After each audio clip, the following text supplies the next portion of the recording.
Alhamdulillah. How am I looking? Am I delayed, frozen, what have you? Please let me know.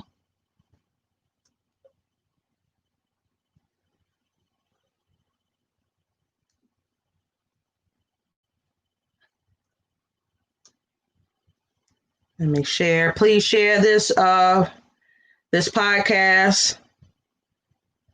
Share it. Invite people. Welcome, welcome, welcome. MashaAllah. Alhamdulillah. Wa alaikum salam to barakatuh. My sister Hen. Alhamdulillah. Alhamdulillah. So I'm going to open up. A'udhu billahi minash shaitanir rajim. A'udhu billahi minash shaitanir rajim. A'udhu billahi minash shaitanir rajim. Bismillahir rahmanir rahim. Sallallahu ala Sayyidina Muhammadin wa alihi wa sahbihi wa salama tasliman. Alhamdulillahi wa kafa wa salamu ala ibadihi alladhina istafa amma ba'd. In the name of Allah, the most gracious, the most merciful, I seek refuge in Allah from the rejected shaitan. May Allah bless our master, Sayyidina Muhammad, sallallahu alayhi wa sallam, his family, companions, and give them peace. All praise are due to Allah, for he is sufficient for us. Peace be upon his slaves, whom he has chosen. As to what follows. Assalamu alaikum warahmatullahi wabarakatuh, brothers and sisters, even the ones that's talking trash like Khalil right now, talking about black people always late. MashaAllah. Wa alaikum salam warahmatullahi wabarakatuh, brother Zachariah, sister Sakina, sister Hen, and those that are watching. Assalamu alaikum, welcome, welcome, welcome. Wa alaikum salam to barakatuh, Sister Nabila. Thank you for joining us. Alhamdulillah. It's a pleasure. It's a blessing. It's a mercy to be here again this Thursday. MashaAllah. Thank Allah for that opportunity. MashaAllah. So much has changed or happened since last Thursday. And all we need to do is give Allah his due. Thank him, mashallah. And so I want y'all all to remember, our sick, those who are grieving right now, who's lost someone, mashallah, keep them in your du'as. Please keep them in your du'as. Make du'a for those that are having a hard time mentally, spiritually. People are going through it. So be, kind and try to consider that people are experiencing some events that you see on TV, they didn't even realize or wouldn't have imagined to be in the midst of something, of a calamity. And so Allah is just showing something that he's always have done. His sunnah has not changed. So those that came before us, Allah tells us throughout Quran to look at those that came before you. They've been through stuff, but they got through. MashaAllah. My co-host, Imam Naeem Abdullah, would you like to say a few words before we start? MashaAllah. Wa alaikum salam to barakatuh. Brother Isa, thank you for joining us. Alhamdulillah. Please share this video. Invite people that you think would benefit. MashaAllah. This is a conversation. So we hope that you will dialogue with us and chime in and such while I wait for the illustrious Imam to unmute his mic and bless us with his bars.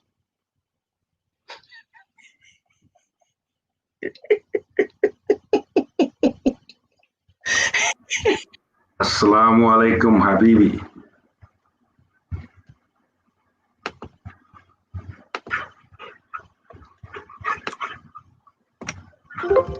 What you just say? Because I did not hear you. My mic was my speaker was on. I said, Assalamu alaikum, Habibi. Wa alaikum assalam to be canceled. Yep, he got bars. Nah, that's Imam Fahim.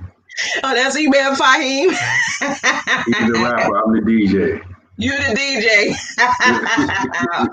Wa alaikum salam to be canceled, brother Hassan Ali. It's in the building. Yeah. I want to give a shout out since we doing bars and DJing and stuff. I want to give a shout out to my man Big Haas from Washington State, Hassan Ali in the building. We got our brother, Khalil on the check-in. We got our brother, Issa, coming from the Big O, right? We got brother Zachariah coming from the A, right? Alhamdulillah. Wa alaikum salam rahmatullahi wa barakatuh, everyone. Alhamdulillah. Alhamdulillah, last night I've been going. Today, this is a long day for me. It's, what time is it here? It's 11:55 here. And I've been going since after Fajr. Subha. We had a class we were supposed to have a class last night.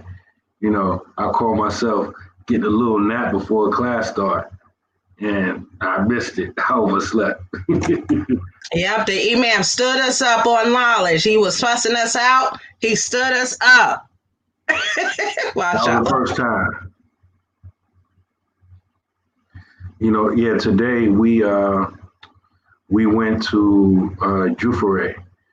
Jufure is the town or the village where Kunta Kinte was from and where he got kidnapped from. Kunta Kinte roots, right? And you got to understand, the country of Gambia is very small. At its longest point, going from east to west, it's less than 60 miles wide. That's less than an hour driving on a highway. But they don't really have highways here. And the things that they call highways ain't highways. And so, so the infrastructure is crumbling. So the time it would take us to go drive 1 hour on the highway, it may take people here, especially if you have to cross the river, because Gambia, the Gambia River is directly in the middle of the country. So if you have to go from north to south or south to north, you got to cross the river, which means, getting on a ferry. On top of the fact that, a lot of the roads are dirt roads. And so a distance that may take us an hour to drive in the United States may take 5 or 6 hours here. Like, just to give people context, especially for my Pennsylvanians, I looked it up. I did the square footage. The country of Gambia is smaller than the state of Pennsylvania. While Africa is big, but Gambia is the smallest country on the continent of Africa. So, alhamdulillah. So, long story short, we went to Jufure, and it's like a historic site. So we took pictures. This is like my third time going there, right? But I try to go there every time I bring one of my children to the Gambia. And the reason being is because, I like to keep them conscious. We Black, we African, but obviously we not the same as Africans that are still on the continent. And a lot of people don't think like, okay, if they African and we African, why are we different? And a lot of people don't consciously ask themselves this question. And so, going to, Jufure and Albreda, it's 2 villages right next to each other, going to James Island, which they renamed as Kunta Kinte Island, and getting, like a lot of people, for example, they go to Senegal, they go to Goree Island. It's the same thing here. You have these transfer points. You know, uh, like a lot of us, we have Amazon or we track packages, through the mail in the United States, right? So, when you order a package, you know, at some point when a package gets close to you, it gets to a distribution center, right? And then from that distribution center, it goes to your local post office or whatever, then it gets delivered to you.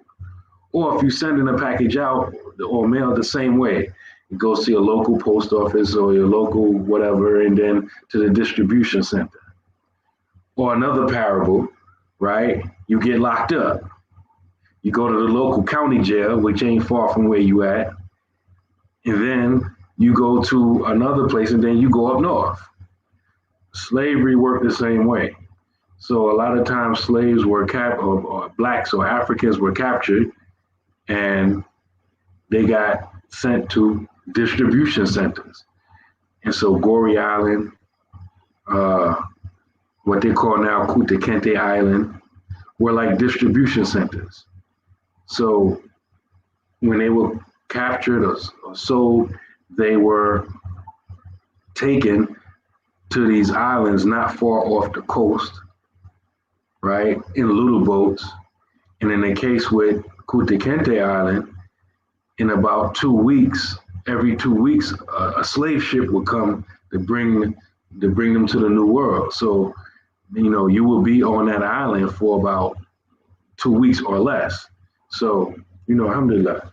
And so, I try to take my children there so they can see the process, how we got to America, how we got our deen taken from us, how we got, GMO'd, right? Genetically modified, and, what made us different, what was the process that, stripped away our culture and all that kind of stuff. So, alhamdulillah. So I like to, even though it's really not new information for me, anytime another one of my children steps on the African continent, that's where we going, inshallah. So the deep thing about it is, we went in the village of Jufure. Like the second time we went in Jufure. And if anybody saw Roots, that, Kunta Kinte wasn't the only child. He just happened to get kidnapped and taken. He had brothers and sisters. His father's name was Amaru. And when he was, so he had siblings, who obviously had children, whatever. Their descendants, 7, 8 generations later, still live right there. And so today, when we went to Jufure, and a couple of the elders of the family came out, and one younger woman, when I say younger, like around our age, right, came out. And I recognized her from the first time I came in 2016, right?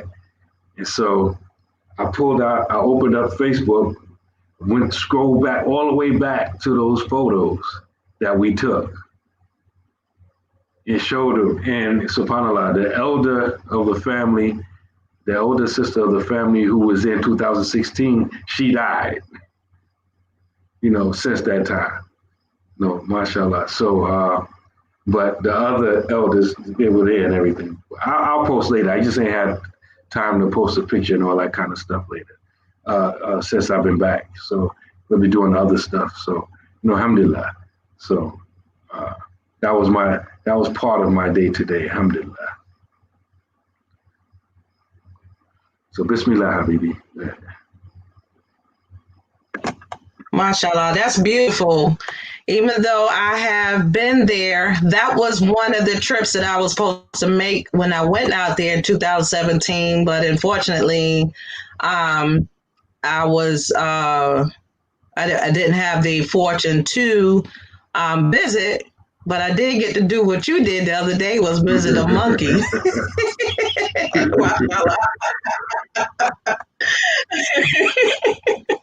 So I did get to do that. And that is so important.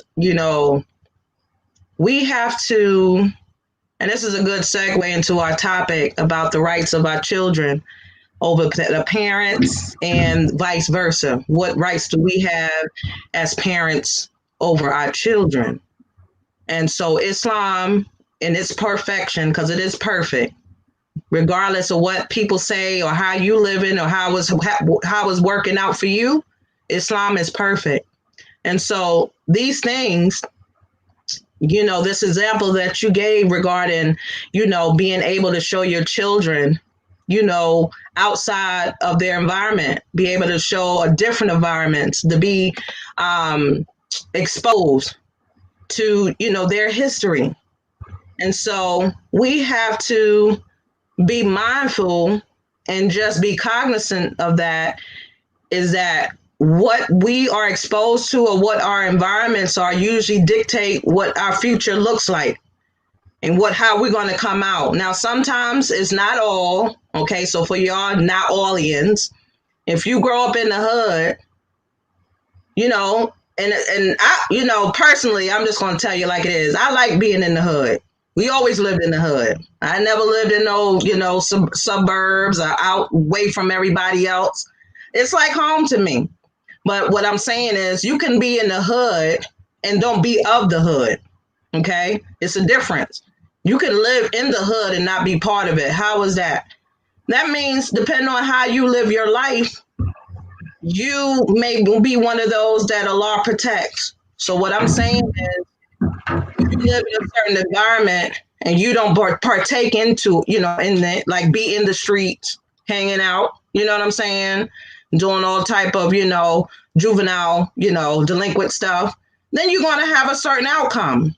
So it's not necessarily where you are.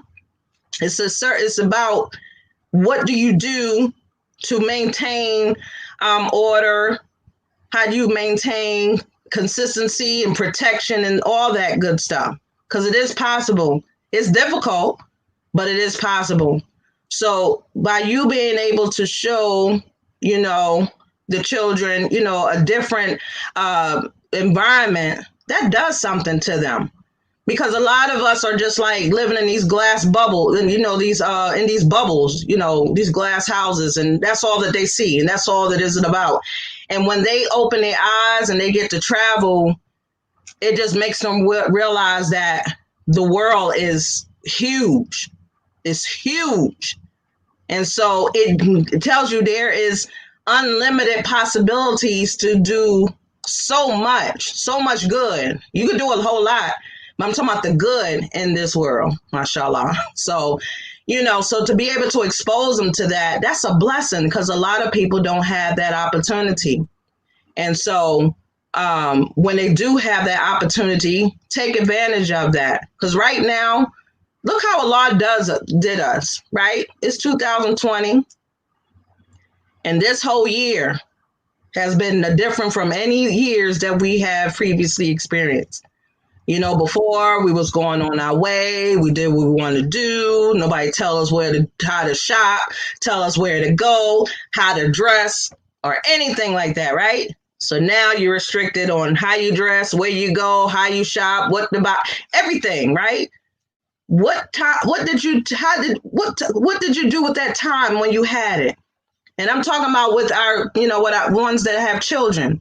Did you take your children to somewhere beneficial for them to get exposure to those things so that they can have a different outlook on life or to experience different people's, situations? Like I know here, there's an organization called Muslim Women's, and they used to, and I know they had stopped doing it continuing. I'm not sure if they revisit that, but they used to feed the homeless. So they used to take children, help fix the food, and feed the homeless. So they got to have them to expose to people's lives that don't have as much as they had, to show gratitude.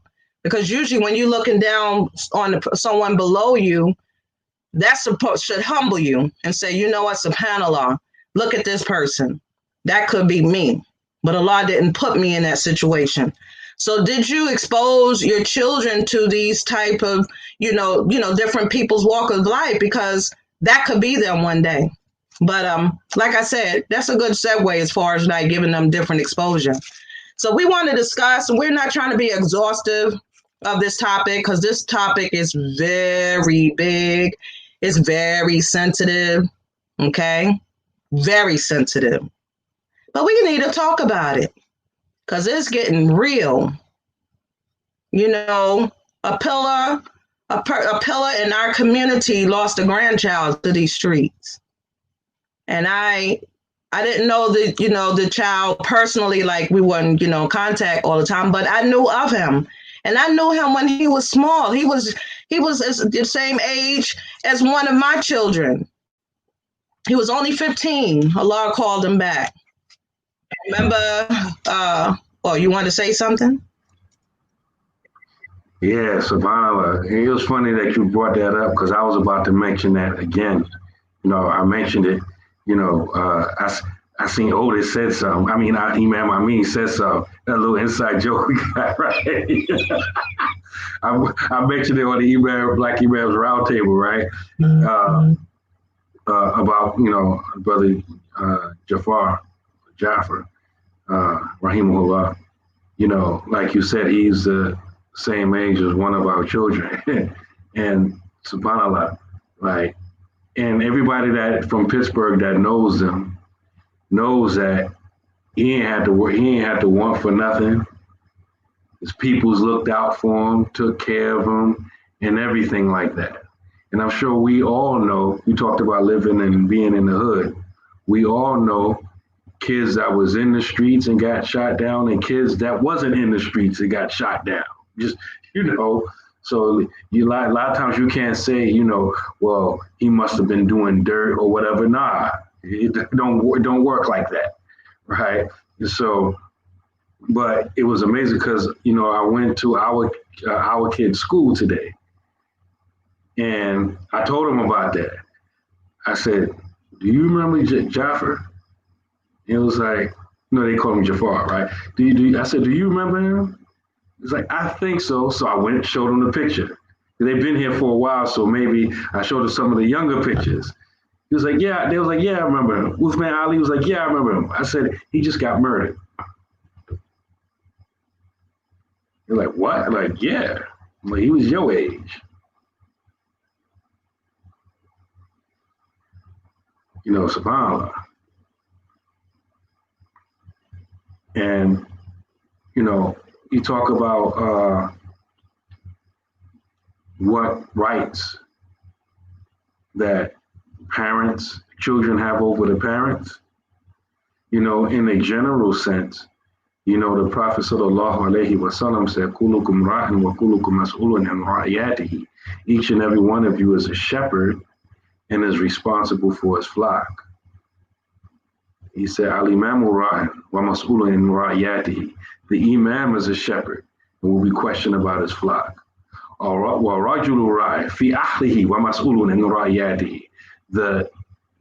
man is a shepherd in his family and will be questioned about his flock. What does a shepherd do? A shepherd protects, first and foremost, so that the sheep can eat and graze without having to worry about predators. So one of the first things that, us as parents owe our children is to try to protect them, not only physically, but try to protect their deen, try to protect their spirituality, try to make sure that they have the right belief system, try to make sure that they, practicing Islam properly, not just only physically, And the more and more and more I look at it and think about it, looking at my own family and other people's family, I'm of the opinion that even if we say, okay, everybody can't leave America, I think a lot of our children should spend their formative years outside of America, at least their formative years. But that's almost a whole nother topic. But one of the point that I wanted to make is that, No, the primary job of a parent is to protect that child. That's what a shepherd does. Protect. Alhamdulillah.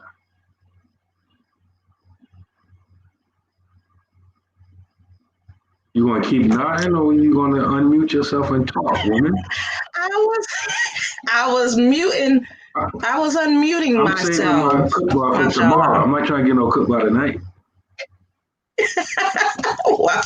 Mashallah, mashallah.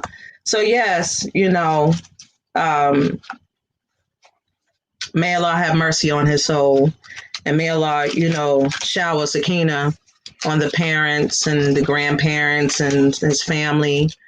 His janaza is tomorrow at CEA here in Pittsburgh at 11 a.m., I believe.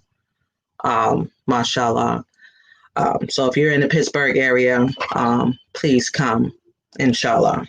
So these rights the children have over the parents, this is something that we discuss over and over and over and over and over and over again. It's all connected. You may hear it in one sense and it doesn't really connect, but then when it's mentioned again in another context, it like clicks. Now, this show is Half Your Deen show, right? We started this show with the intention of promoting, a marriage, Islamic marriages, healthy Islamic marriages, right? And even if that marriage ends in divorce, it's still healthy if it's following the protocol that, Islam lays down for that. But just to help us understand, by having this show, you have to discuss certain issues. And one of them is having children, because that is one of the products of, that comes out of a marriage usually. It's children. So we have to look at ourselves in the mirror and be very serious about, when I marry or consider marrying, do I consider, the offspring that's going to come out of this marriage? Or am I just playing? Is this just a boyfriend and girlfriend type of thing? That's where we mess up. And that's why a lot of our marriages do not last, because we do not take in consideration all of those things that marriage encompasses. And so if we stop playing, because a lot of us is grown behind people and we still play games like we're little kids, and we got to stop and step up. What you got to say, Imam? SubhanAllah. You know what you just reminded me of? What I reminded you of? And it connects to somebody else that we lost. Someone, at least for us, someone that owed us. Imam Amin connected us to. Sheikh Imaduddin Abu Hijra, rahimahullah. May Allah give him Jannah. He was given a lecture in South Philly. This is when we lived in Philly, right? And it came to the question and answer period. And Philadelphia is like, the Wild Wild West. It's like Wild Wild West on steroids, right? And so, it's almost like there, the issues that Muslims have, it's like it becomes organized and right, organized facade, organized corruption, right? So, and it even gets labels, right? So someone asked the Sheikh a question, if, I forgot how the question was worded, but the question came to him, if a Muslim man commits zina with a Catholic chick and they have a baby, he don't have to take care of the child because it's the child of the bed, right? Muslims committing zina with non-Muslim women, Philadelphia, with all these Muslims, right? Anyway, right? So they was expecting a fiqh answer to that fiqh question, right? Because it's amazing how, we as Muslims, we try to use Islam as a way to get out of practicing Islam. Ain't that deep? We try to use the deen to get out of practicing the deen, right? But anyway, so they asked the Sheikh that question. And like Malik Robinson just said, MashaAllah, he got that deep voice. He was like, I forgot, I can't word it the way he worded it. We have it recorded too. He was like, man, y'all worrying about the wrong thing. You were about taking care of the child. You not taking care of the child. What kind of dawah do you think that is to that non-Muslim girl and that non-Muslim family that's watching you as a Muslim find an Islamic excuse for not taking care of your children? And that made everybody go like, whoa, subhanAllah. Like you worrying about the wrong thing. How you think that child is going to grow up thinking about you and Muslims? Because, you conceived me out of wedlock and you use your religion as an excuse not to support me when I'm growing up. What are they going to think about Islam? So what you say just reminded me of that whole situation. Some of the rights our children have over us go into effect before they even conceive. They have the right to be born in wedlock. They have a right that their parents be righteous people. You don't just get married just to, get your stuff off. That's their right. Exactly. That's the point I was trying to make. When you get married, that right of that child on you is that you find a righteous spouse. You're supposed to actively seek a righteous spouse. And when we mentioned that hadith where the Prophet ﷺ said that a woman is married for 4 things, married to one with deen, that don't mean she's a mufti, scholar, have this high level of knowledge. She fears Allah. You understand? She fears Allah. That means she does what she's commanded and she stay away from those prohibitions. That's who you should seek out to marriage. Not someone that has beauty and no deen. But you'll have some brothers. Oh, she bad. But she ain't got no deen. She don't pray. She may have on hijab, but she got so much eyeline and eyelashes going out from the niqab. That's the extent to it. So we got to be more than surface. So that right of that child upon the parents, those who trying to come together, is a righteous spouse. Look at Maryam, alayhi salam. She was an example that Allah sent to the world. She gave birth to Prophet Isa, alayhi salam. We know the story. But she wasn't married. But we know the story is being projected by Christians that it was Mary and Joseph, right, that had this child. We don't believe that in Islam. She came from a righteous family. And Allah sent this baby to her and told her to go to your people with this baby.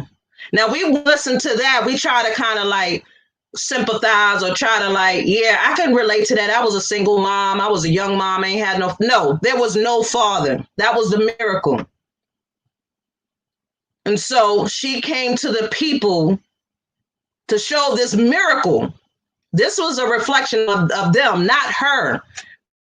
Sends a prophet through a lineage that has, zina committed, dhulm. He doesn't do that.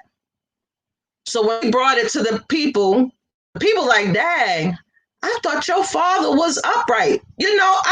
Mother was, because they had this, this impression that you had a certain way in order to be righteous. And so Allah sent her, and she was a righteous person. With this baby, she didn't commit zina. This is what Allah says. Well, Allah says what? Kun fayakun. Be, there it is. It doesn't take anything for Allah to make something be, right? And so this was the miracle that Allah sent to this world. And then she pointed to the baby and he spoke while he was a baby. So this showed the people, listen, there's a power higher than us and we need to submit. But instead of that, they want to accuse her of being, being fast, lack of better words. all right? Unrighteous. So that gives infer, or it makes the impression that her parents were upright and wasn't righteous. Subhanallah. So look at our lives, our children. A lot of us have children. A lot of us has older children. Think about how you brought that child into the world. Think about what type of environment that you had them exposed to. Did you come together with someone that you wasn't married? If you came together that y'all was married, what type of marriage was that? A lot of that, you'll see why your child end up the way they are now. And this is a time of reflection. This is not to be beating up on nobody. Everybody's on the hot seat tonight. We have to make better decisions, conscious decisions about what we do. And it's never too late to right or wrong. Okay, it's never too late. That's the beauty of this deen, and it's the beauty of Allah's mercy. You might have messed up, but Allah gives you enough chances to make it right. And He give you enough time to reflect and do what's right and undo those wrongs. Because some of our children are, they've been through stuff and they don't know how to cope, and so they act out and do things that are not, what the law, and His Messenger Sallallahu Alaihi Wasallam lay down. So let me look at some of these comments here. Hold on. Let's see here. So Sister Sophia said, we practice using deen to get out of practicing deen more than learning how to practice deen. Sad state of affairs. That is so true. It's sad, but the Wahhabis have made that a normal thing in Philly with this baby of the bed has no rights crap. Subhanallah. And then he said, brother, it gets deeper than that. Tell me how it get deeper than that, Idris. Wa alaikum salam to Good sisters are few. I also want to add, it just came back to me that the Sheikh's advice was that, okay, it may not be his responsibility, but he should do it anyway. He should take care of his child anyway.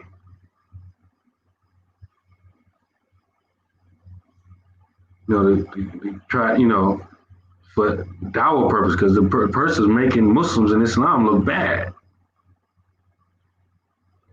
Everybody know you wasn't supposed to be doing that anyway, then you're going to follow it up by not taking care of your child. The least you can do is take care of your child. SubhanAllah.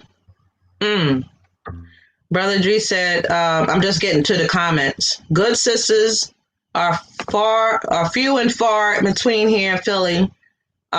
Here in Philly, marriage has become a revolving door. Also, it's getting to the point when you do marry a sister, she been married I don't know how many other times, and all the brothers she been married to is possible that you may know them. Now, I don't have an issue with someone. I'm kind of on the fence about how many times a person marries, because but when you do marry and then you get out of it, don't repeat the same mistakes that you in the previous marriage. And like, you have lessons learned, and you should know, like, okay, I know what I want, or I don't know what I want. And usually when you have this revolving door, and I'm not saying this is all the situations, some of the times, and I'm not saying everybody, and I don't have a number, and I'm not a scholar or anything like that, but a lot of times these marriages are attention here. It's just, I just want to get with somebody. I just want a halal booty. That's it. That's it. You understand? And this is from men and women, coming from the perspective of the men and women. I'm not leaving nobody out. Oh, I just want to get hooked up with him. Oh, I just want to get hooked up with her. Let's just make it halal. Allah says to marry. The messenger says, Sallallahu says we should get married. Let's just do this. Let's just make it right. And that's not enough. What happens when there's children born out of this? what happens to them? See, we forget that part. That's the next step. That's the result. You know, they used to be so concerned back in the day, you know, you need to wear a condom, right? Not because you get pregnant, but you might catch something, right? That used to be the thing. You might catch something. It ain't about just being pregnant. You might catch something. And this stuff kills you. So in Islam, you get married to someone, you may bring another human being into this world that you're responsible for. You are in control of their whole life. Just think about a baby. That baby has no protection. They depend on you for everything. Allah gave you that responsibility as parents. Allah, allow that little human being be in your presence, and you take care of them, and you making sure not just that they, you know, just fly. You are responsible for them spiritually. You got to protect them from the shaitan. That's your responsibility. So when we discuss about choosing a righteous spouse, there are other things you have to consider. When y'all come together, you should be sure that you protect your child. That dua protects the child from the right. You make dua that union is an intimate one of spectators. Because when you don't make that dua, they're spectators then in your bedroom. So this goes deeper. This goes deeper than the physical. And we don't take, serious about this. What you got to say, Imam? You said there's a spectator when you don't make the dua? Yeah, spectator. You doing more than spectating. I'm trying not to be so aggressive. There's a threesome going on. I'm trying not to be so graphic. I know that. SubhanAllah. There's things they can consider. Marriage is a simple, this is part of worship. This is worship. Being married is worship. So we got to take that very seriously. This show, we're happening to talk about the rights of our children. And so, like I said, certain things is going to be said. Some of us didn't have children while we were Muslim. We were non-Muslims. We didn't take Shahada yet, right? I was one of them. I didn't take Shahada yet. I took Shahada when my son was like 6 or 7 years old. Around that, he was about five or 6, mashallah. And so, some of us didn't, have that option. Those parents that are, they come together and they just not treating it seriously.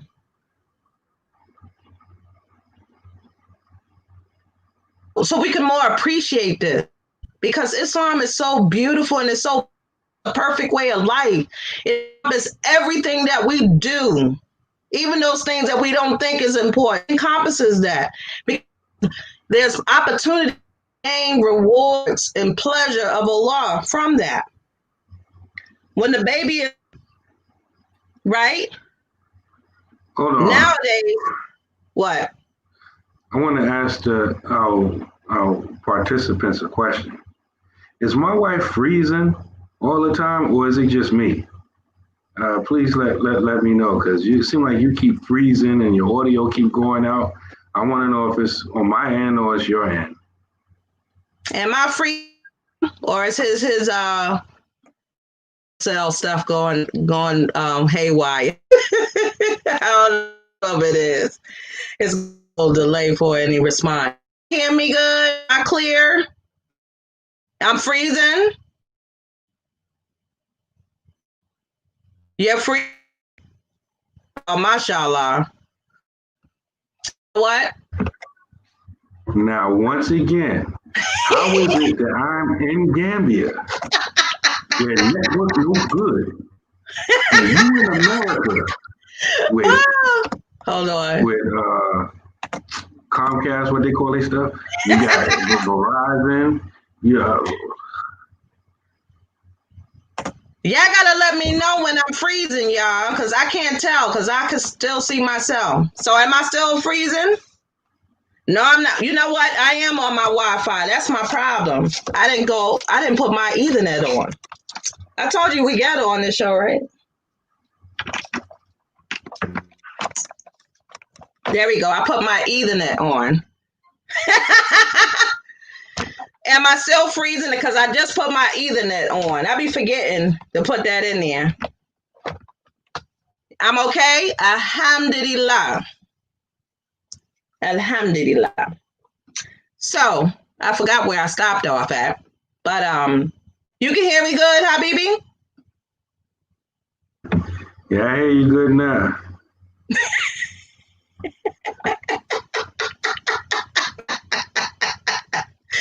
Stop using my hotspot. Mashallah. Farouk, I'm still my audio is freezing. Alhamdulillah. Okay, alhamdulillah. Because when I'm seeing myself, I'm not doing anything. So y'all gotta let us know, okay? Don't let us just be looking all crazy up here, okay? But anyway, I wanted to I wanted to run down some things when you do have a child, when you do have a baby that's born into this world. There's some rights over the parents that is incumbent upon them. One of those things that we take for granted, and I'm not trying to be exhaustive here, is to give our children a good name. What consideration, how much time do we put into giving our children good names? What you got to say, Brother Imam? A few things. Go ahead. You know, subhanAllah. Before we get even to the naming part, you know, in Gambia, they call, you know, the Aqiqah, the naming ceremony in English. I got to find out what the Mandinka word for it is. Now, I posted, I think last week or 2 weeks ago, how even the non-Muslims have a naming ceremony here. Just not sure if they shave their head and all that kind of stuff. But like give the name on the seventh day. Talking about the Muslims, I think the Christians do it too on the here in the seventh day and all that kind of stuff. Not too clear about the details, but there's a lot of similarities. I wanted to mention because usually, even though there is proof and there are opinions that you can name the child before the seventh day, right? But you know, typically you name the child on the seventh day after it was born, right? But part of that whole thing is the shaving of the hair, and then weighing the hair, and then giving the weight of the hair away in sadaqah, as gold and silver, whatever, right? But one thing we got to recognize, all of these things and different acts of worship and rituals that we do in Islam, they have an outward manifestation and an inward manifestation. The inward manifestation or the spiritual effect of doing an aqiqah on the child, because when you shave, because the main part is the shaving of the hair, that's the main part of the aqiqah. And the spiritual ramifications behind doing that is because you know that all of us, when we were born, were touched by the shaitan, which made us cry. We're touched on the head by the devil. So when you shave the hair, you're removing the influence of that touch. You follow me? You're removing the influence of touching that baby's hair. And so it's depending on what school you follow, it's not a wajib, but it's a highly recommended sunnah. And you know, if you don't do it, if you don't have the money to do it, you don't have to do it. But you know, I recommend, this is a recommendation, I'm not a scholar or anything. Like I know in our school, if you don't do it, if you can't afford it on the 7th day, do it on the 14th day, if not, 21st day, et cetera, et cetera, et cetera. My recommendation is that you do it whenever you can afford it. And I know here, if the people can't afford it, people chip in. That akika is happening, period, right? And it's important because one subtle thing that I've noticed just being here, remember I said on one extreme in this country, because it's a Muslim society, the different tribes and ethnic groups here have been Muslim for about 1,000 years, right? So the deen is not something technical to them, it's part of their culture. So much so that, even non-Muslims who live in this culture do some form of akika, right? If you go to our so-called culture in America, right? When a child is born, what's the culture there? Baby shower. And because that's the culture. The concentration is on the gifts. It's not even on the children, on the child, or the well-being of the child, or anything like that. It's about how much gifts you got. So the culture is with the baby shower and all that entails. And because it's part of the culture, most Muslims in America, most of us ain't scholars or scholarly. So we just automatically think, okay, I'm Muslim, there's nothing to do. It's just, I'm having a baby shower. And some Muslims think that a baby shower and akika is the same thing. Like, we all over the place with our understanding and opinion about that. And so you have Muslims that will have baby showers but won't have akikas for their children. And so the point that I'm making is that if it was baked into the culture in America, everybody would be doing akikas just like it is here. But it's not. Baby showers are baked into the akikas. So, we got Muslims doing baby showers. A minority of us do akikas. And the culture doesn't really support akikas. How hard it is to go find a goat and slaughter it and all that, and these places here, you go someplace, you buy a goat, you throw the dude in the back seat, you bring him home and you tie him up till you're ready to slaughter him. Can you imagine you driving down the turnpike with a goat in your back seat if a state trooper see you? Right. So the culture don't even really kind of like support it, right? But the culture supports baby shower. So most people do what they culturally do, right? And so you mentioned the name. That's why I mentioned the naming ceremony, the akika, because it's not only giving the name, it's also doing things that a lot of times we don't know why we do them. We do them for technical reasons, but I just gave you an example, the shaving of the hair. The spiritual reason behind it. It's not just some thing the Prophet Sallallahu Alaihi Wasallam said, let's see what I can do. Hey, we shave the baby's hair. No, there's a reason for it. Right?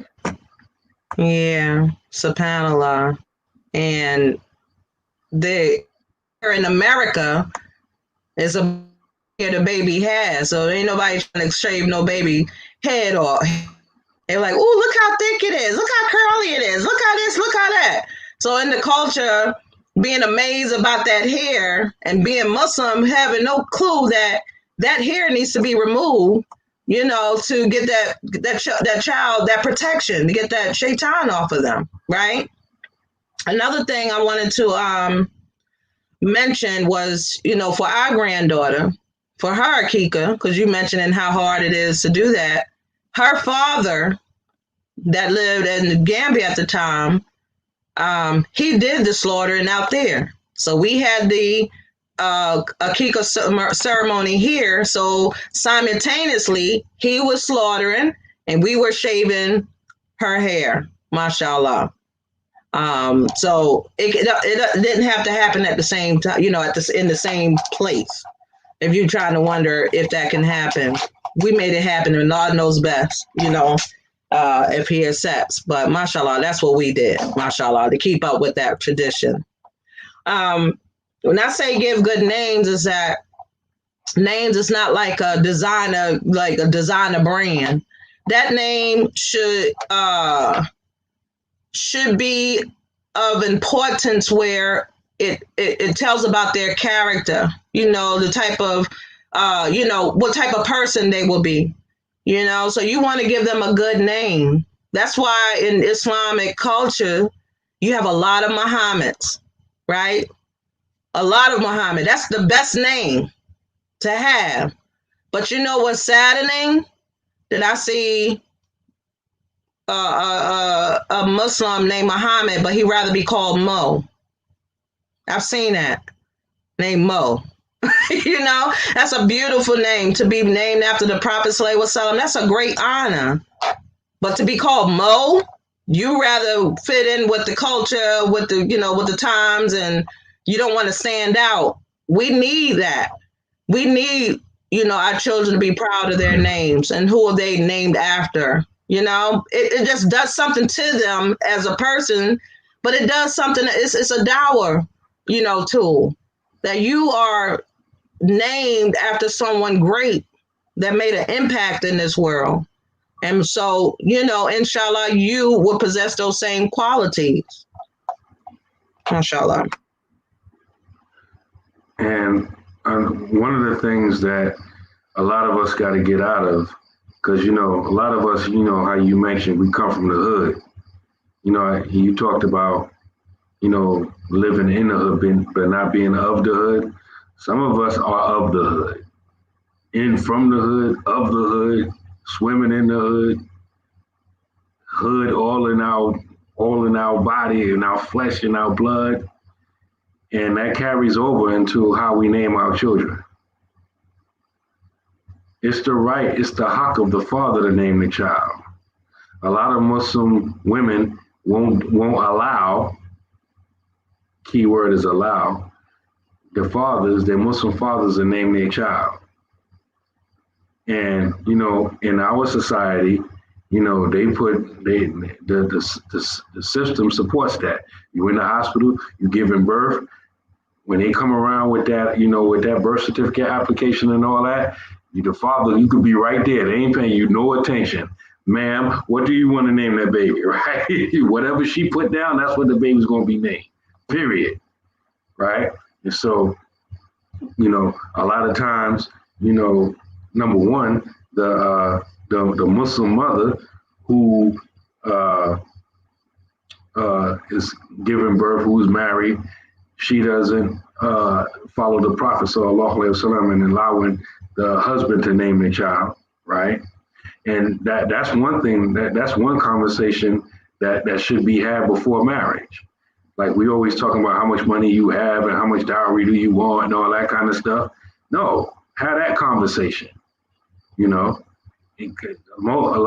of women from the hood is dogmatic about that.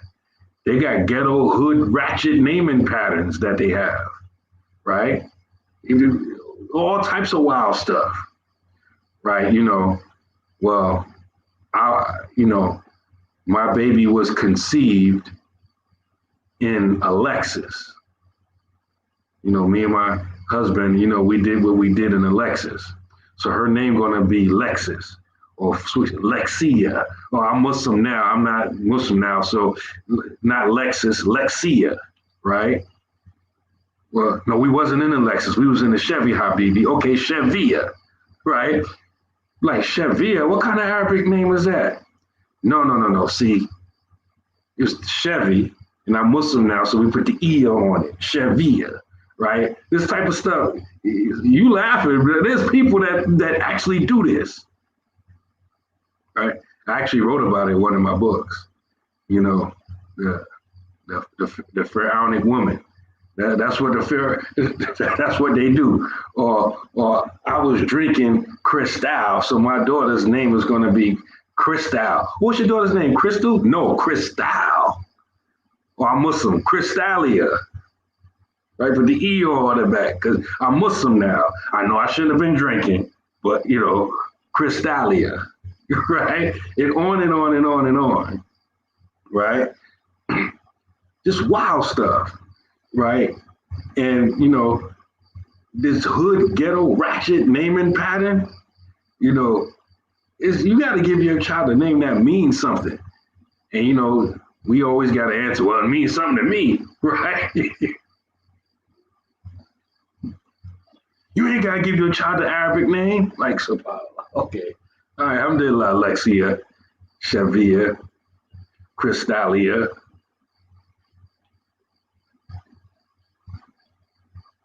SubhanAllah, stop. I can't stop. It's not funny. It's not funny because think about it. You naming your child Crystal, if she go for a job interview, my name is Crystal Jones, right? And that interviewee, like, wait a minute, that's a drink. Like, like Crystal, not crystal, but Crystal. All right, you giving yourself an impression. You may be the most upright, well-mannered, but they look at your name. It's that's being honest. They look at your name and judge you by your name. SubhanAllah. But sometimes also, we just won't let the hood ratchet stuff go. So maybe that won't be the first name. Maybe the first name will be Khadijah, but the middle name will be Crystalia, Shavia, Lexia, right? Khadijah, Crystalia, Muhammad. What about Well, Tahoe? maybe not Muhammad. Khadijah. Tahoe.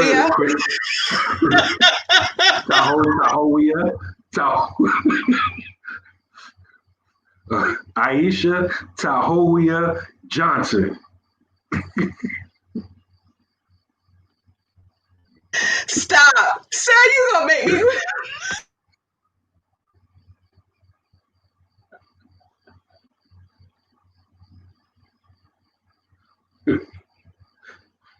Tahoe, you did that one. That wasn't me.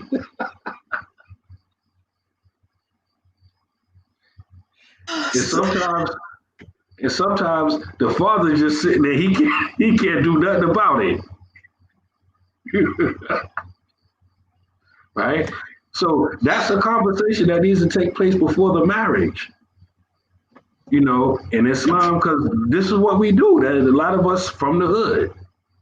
And even some of us that ain't from the hood. A lot of women are like, no, I'm naming my child. I don't care what Islam says. I'm Muslim, but you take this Muhammad stuff too far, man. I want to name a child what I want to name a child. I have even heard parents say, I don't want my child having the same name like everybody else. Meaning Muhammad's and, Abu Bakr's and, Hamza's. I've heard out of Muslims' mouths, I don't want my child to have a regular name like everybody else. Do you know what you are saying? SubhanAllah. A lot of times we want to rebel against the wrong stuff. It's good to be a rebel in some instances, but when you rebel from righteousness, come on, man. And for example, like here in Gambia, right? They have, Wait a minute, language, right? Wait a minute, Habibi. Huh? Habibi. Khalifa said GMC. I'm done. GMC.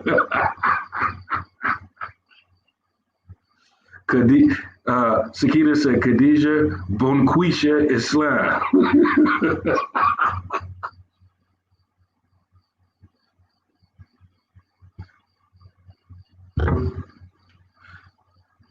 But this type of stuff that we do, in like some cars, drinks, just like weird stuff.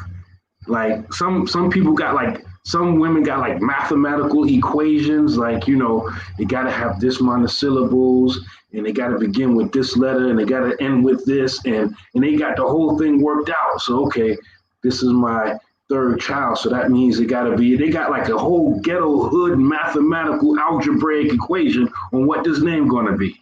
Right. And you're like, what does that name mean? Now, I created that name.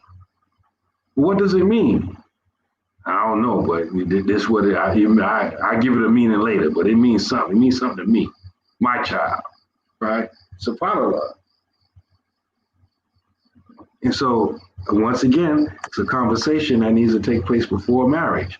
If the sister even like hesitates, like, no, I want to name my child if we have a child when we get married, and you explain to her Islam and the proofs and all that, and she's still saying all that, bye-bye. But this is another generation. We live in during a time where brothers be begging sisters to marry them. If brother only make $20,000-$30,000 a year, she wanted $10,000 dowry, and you still begging her to come down on the dowry. Let her go. Let her marry the six-figure dude. Why are you begging her to marry you? Or trying to shame her, into lowering her dowry? Let her get the six-figure dude that 10,000 ain't nothing for. Why are you begging and shaming and all that kind of stuff?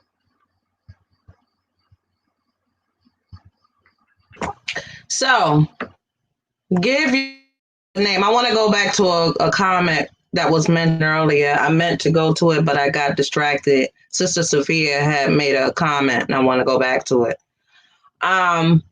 Along with, we're not trying to be exhaustive, but this is that we need to take in consideration. Now, if to get name, just to end off on this, if the name is so ghetto and Islamic and it doesn't remind you of righteousness and goodness, you can always change their name. Just pay for the paperwork. Okay? Go down to the courthouse, go through the process and change your name. Okay? Moving all along. The right of the child over our parents is to that their akida is sound. They have the correct belief system. That is a right over our children. That means we should be having with our children about Allah, His Messenger. You understand? About the land. You should everything about the conditions, all of that, the level that they understand. But they should not be around here liking Allah to His creation. That should not be happening. That should not be happening. You have to take control of their education in regards to that. And we're not even talking about the secular. I'm not even talking about the rudimentary subjects like math. So I'm talking about, and they should have enough to know from right and wrong. What's right and what's wrong. Stealing is wrong. Lying is wrong. Those basic understandings. Baby. I don't know about everybody else, but you still freezing and it's choppy for me. What you're saying goes under, it falls under the ayat where Allah subhanahu wa ta'ala says, Ya ayyuhalladhina amanu qu anfusakum wa ahlikum naran. O you who believe, save yourselves and your families from the fire. And part of saving yourselves is learning and practicing.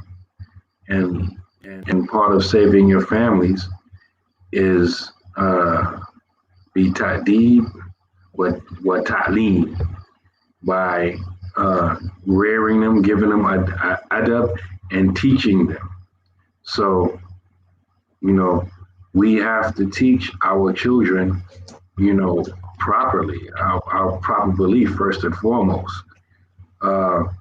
And because culturally, in our culture, it's normal, it's the status quo that all education is left to the system, meaning daycare, kindergarten, public school.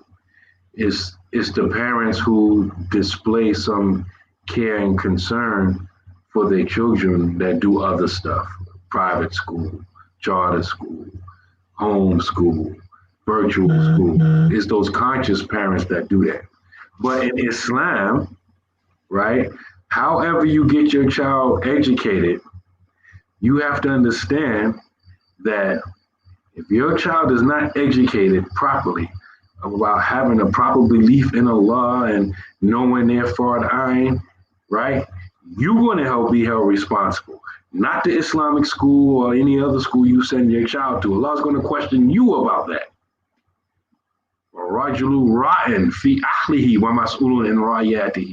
The man is a shepherd in his family, and he will be questioned about that. So you better do the teaching, or make sure somebody's doing the teaching. Make sure they're not just in school, eating milk and cookies all day or whatever they eat in school now, right? Say, well, I sent them to school now, but it's your responsibility to teach, or at least facilitate to be able to teach about those basic things. Alhamdulillah. Alhamdulillah. So, mashallah. Khalifa said, it's good that if you have a child named Muhammad, that you also give him a name behind that in the situation when you have to yell at the child or for the child to come to you, that you have called them by the second name. This is done out of respect for Rasulullah Sallallahu Alaihi Wasallam, so that his Mubarak name is not disrespected. Mashallah. Mashallah. So we have to be purposeful in our naming, okay? In our naming. And this also falls under the subject of, discipline, training your children. A lot of our children don't have manners. They do not have manners, good manners. And so who is supposed to teach them that? Not the teacher. Yeah, how many times we heard a teacher say, little Bobby, he did this, or he talked too much, or he was talking back, and he was doing this, that, another. And then you hear the parent get mad at the teacher, but the teacher's not there to teach them manners. The teacher's there to teach them the subjects, right? The 5 subjects, right? They should already have that down pat. That should be in their DNA. How to treat the adults, how to talk to those that are in charge, when to speak, when asking permission, when to speak. All of that is the responsibility of the parent. And then we wonder why our children act off the chain or disrespectful, because we have not instilled in them how to treat us as parents. And that'll go into the second part of a conversation regarding the rights over the child, the rights of the parent over the child. But first, the rights of the child on us is to teach them those things, right? We have these days, parents that's trying to be friends with their child, like they're on the same level. There's no hierarchy, right? So that child doesn't feel like they have to answer to their parent. Yet they're doing the same thing. If one's smoking a blunt, I'm smoking a blunt too. If I want to hang out with my boyfriend or my girlfriend at the house, my mother and father, whatever, they allow me to do that. We're on the same plane. When they want to bring their little friend in, and this is supposed to be a non-Muslim home, right? But I'm just saying the scenario. If you're allowing your child to do the same thing you do, then when it's time for you to put them in check or discipline them or, chastise them, they're looking at you crazy. Like, who are you? You put me up there at the same level as you. Am I still choppy? Yeah, you did chop a few times, at least on my end. But, I wanted to mention, subhanAllah, and all the brothers and sisters who travel to, other Muslim countries or places where there are a lot of Muslims outside of our country can bear witness to this. Like, for example, again, the culture or the status quo in America don't support good character. It may have used to, when we were children and before that, especially in the South and all that. But now, so you can have a child in your household, you're teaching, please, thank you, can I come in the room? And, you teaching all of these things, right? As soon as they go to school, or as soon as they interact with everyone else, years of training will go out the drain in one day just by the impact of being surrounded by a whole bunch of other children that haven't been groomed or reared the way you raise your child. And, again, like here, what you're teaching in the home, you find reinforced in society. So like even here, you got some young people, right? That according to this side, they ratchet, right? Everybody here ain't angels. Some people here is ratchet.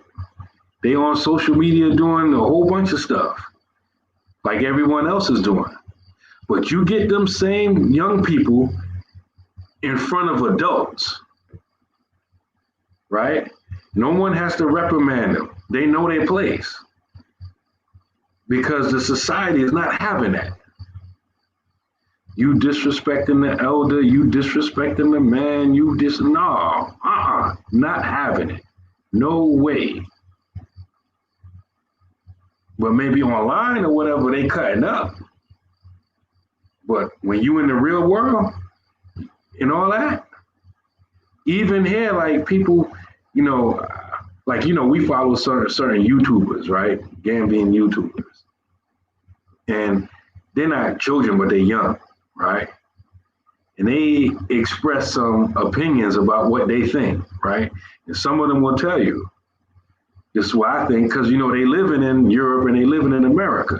They'll tell you, my family won't agree with me, won't approve what I've said. I won't even say it in front of my people, right? Because they know they're not having that. You do that stuff on YouTube way over there in America. You're not doing that here.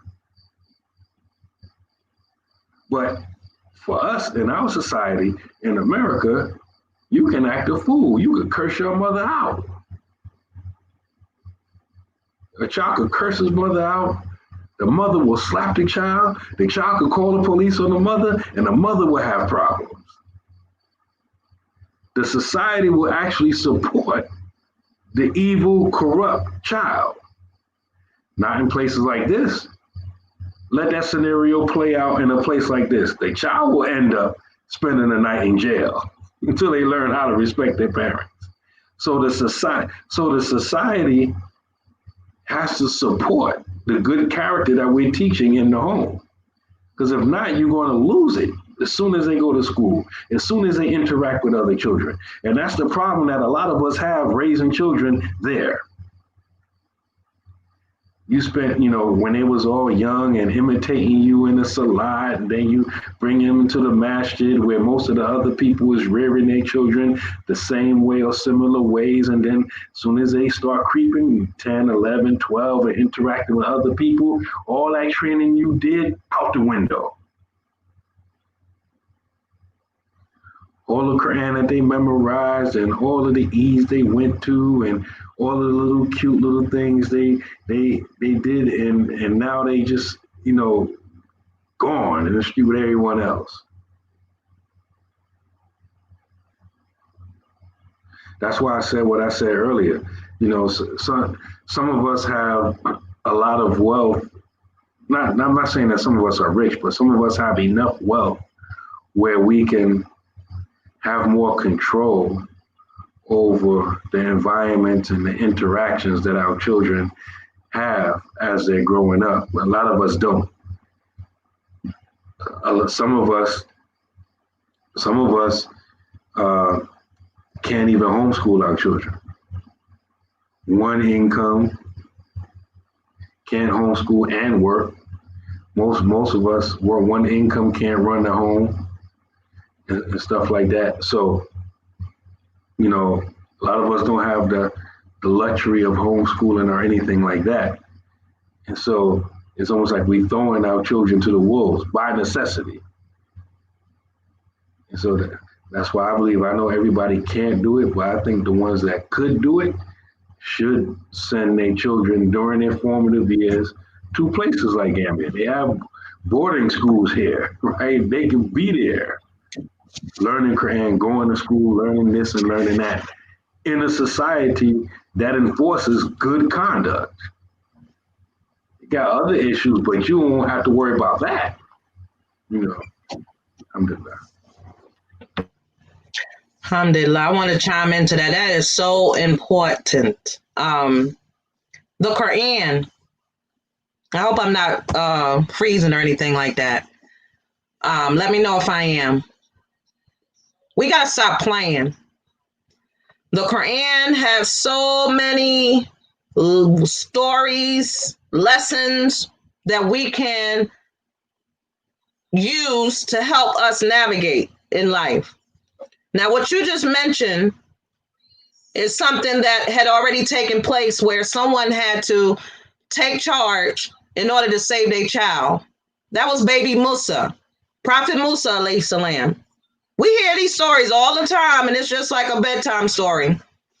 We don't internalize it and see how it can be a way for us to free ourselves and help us to do the right thing for our children. We do more harm holding on to them than we do if we were to let them go and let somebody else to be able to help them out and teach them. How many times we have like in this society, please close my door. In this society, we send our kids to I forgot the name of that school. But when they get in trouble, you send them to these schools way out in the middle of nowhere. I forgot what those schools are called. Boarding schools, right? Or the other one. What's the other one that's around here? What's that place over there by the Job Corps? Job Corps. These places, right? We want to save our children. We want to make sure that they, maneuver in the right way. And these places are full of other children that have issues and stuff and such. How do we expect for them to come out of those situations? Sometimes you got to do that to save them, right? Their life, right? But how are they connected, emotionally, preparatory, right? Preparatory school. How are they mentally? What are their connection with Allah and His Messenger, Sallallahu Alaihi Wasallam? Sometimes they don't have a connection. Your connection is the connection. That's it. That's as far as it goes. So back to the story of Musa alayhi salam. We hear that story all the time about how Musa's mom, Allah inspired her about Musa to save him because it was already in the climate. It was a climate that it was like dangerous for any male children to be born. And we can equate that till now. Our male children, our black male children are endangered. And so Allah told her to breastfeed her child. And if she feared for him, put him in the river to save him from Pharaoh and his plan. And look how Allah did that situation. Allah is in control. And He's telling us who's in control. He told Musa's mom to put him in the river. If you fear for him, if you don't want him to get killed, because that year the boys, it was first Pharaoh had a dream. And he said, you know what, I'm just going to kill every boy because one of them is going to, usurp my position. And then his wazir, Hammam, said, if you do that, who's going to do the work? Who's going to till the fields? Who's going to build this? Who's going to be the slave? So he's like, all right, every other year. So when his brother Aaron was born, that year they weren't killing the boys. But the year that Musa alayhi salam was born, they were killing the boys. And so his mom, being a mother, being protective, was inspired by Allah to protect her baby. And she was scared for it. So Allah said, put him in the river. She had to give up her child to save her child. Think about that. She had to give up her child to save her child. How serious are you to save your children? Answer that. How serious you are to save your children? If you're not serious, if you are content to just do the same old, thinking it's going to be a different outcome. What they said, that saying, doing the same thing, expecting a different outcome is insanity, right? We got to stop doing the same old. Stop repeating these same old things that's going to hurt us, that's hurting our children. And this is going on and on and on. We got to be willing to sacrifice. That's going to be time and money. You're going to have to give up your child to save them from themselves. This society got our children all jacked up. You can do whatever you want to do, be whoever you want to be. Okay, you was born with female genitals, but you could be a man. You could be a boy. Oh, you was born with male genitals. You was born a male. But if you want to be a woman and dress like a woman, you can do that. That's your prerogative. This is the society that we living in. You got to want to save your child. So what are you willing to do about it? What are you willing to do? Allah got you here. He didn't take you by the COVID-19. You're still here, living and breathing. What are you doing to save your children? We got to be serious about that. There's ways of saving your children. They're not perfect, but it's there. One of them, the imam named that. You need to send your children away. Get their passports. Get their passports. Take a trip. Take a trip. You know, there is a group, and I forgot the name of the group. They're not Muslim, but they used to take children to Egypt and countries in Africa, like a group trip, you know, sending children over there to get exposed. Now, we have Muslim children. We want them to have Islamic influence. It's not enough to have secular influence. Some of us put more time and energy into the secular things and the dunya things and not their spiritual bank. They're bankrupt. And I don't feel this is my cook bar. I can't do a cook bar on Friday. This is my cook bar right here. Because I care. I got children. I care. I'm tired of losing children to this dunya. I'm tired of it. It's heartbreaking. It's heartbreaking to carry a child for 9 months as a mother. Your brothers don't know what this feel like. But to carry a child for 9 months, going through all the agony and pain and nausea, all types of everything for your child to grow up and be like, I don't care about what you think. I'm going to do me. Imagine that. We have to save them from themselves. But in order to save them, like our show the other week, you got to save yourself. You can't save nobody if you can't save yourself, if you're not saved. You got to be right. If you want them to be right, you got to be right. I ain't said perfect. I said right. On the right path. Every day, 17 times a day. At least we ask Allah to guide us on the straight path. Guide us. We ask Allah 17 times minimum in our 5 daily prayers. Guide us on the straight path. This path is crooked out here.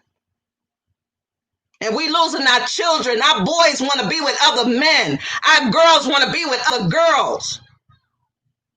Our children want to commit suicide because they don't know who they are. They don't have no guidance.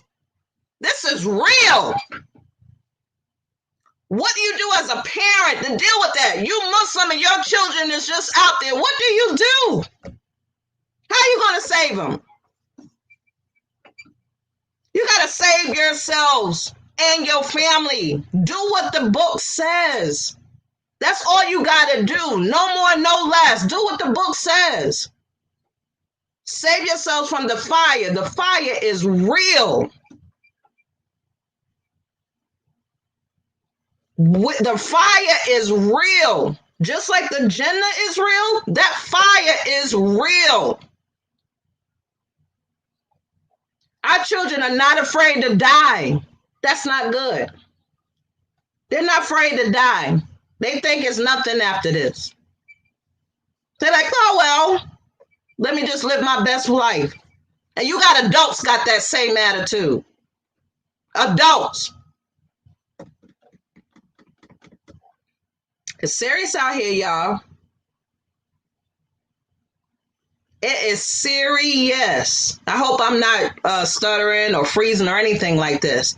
This hurts me because it's not even about my child. I think about every other child. I don't just think about mine. I think about yours too. And I don't even know them. Every time I hear about a boy getting killed or murdered, it hurts me because that's my child too. So what we going to do about it? How are we going to save our children? How are we going to save ourselves? How are we going to do that? This show is to help us realize the seriousness of this thing. We got COVID-19. It's real. Yes, it's real. But it's not the power of everything. And it's taking people out left and right? We don't know who's it going to touch, right? That shouldn't be your concern. Your concern is if it was to take me out, what condition I am going to be with my Lord. That should be your concern. How are we going to save our children? We need each other. That's the point. You can't do it by yourself. Even with both parents in the home, you can't do it by yourself. So imagine being by yourself having to deal with these things. We got so many people in the communities that have so much to offer, resources, skills that our children don't even know how to use. I remember back in the day, you know, the imam used to go to Westinghouse. Westinghouse used to have the carpentry department. You got to go to jail to learn carpentry, if they even do that anymore. Right? What imam used to go to Westinghouse? Oh, not you. What school? I forgot what school. Edison. I'm sorry. Edison. Wrong school. Westinghouse was in Brooklyn. Wrong school. Edison. Oh. No, but see, like that. Tell the people, like, what did you learn at Edison? What was the, besides math and all that stuff, what was in that carpentry department? They not only had carpentry, they had automotive, electrical, electronic, plumbing, welding. I just went into the carpentry or cabinet making, I think they called it, right? When I was in high school. But, a lot of high schools, a lot of technical vocational high schools had all that, not just in New York, but in many places.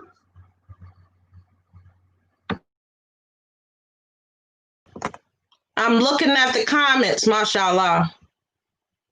And this is not exhaustive. I just want you to think. You understand?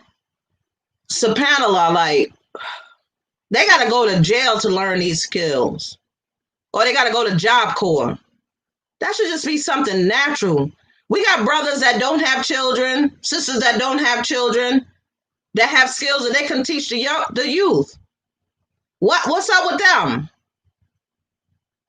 What's up with them? We supposed to be community, right? We supposed to be a Jamaat, right? Love for your brother what you love for yourself, right? There's a meme out there, and I meant to screenshot it the last time I saw it.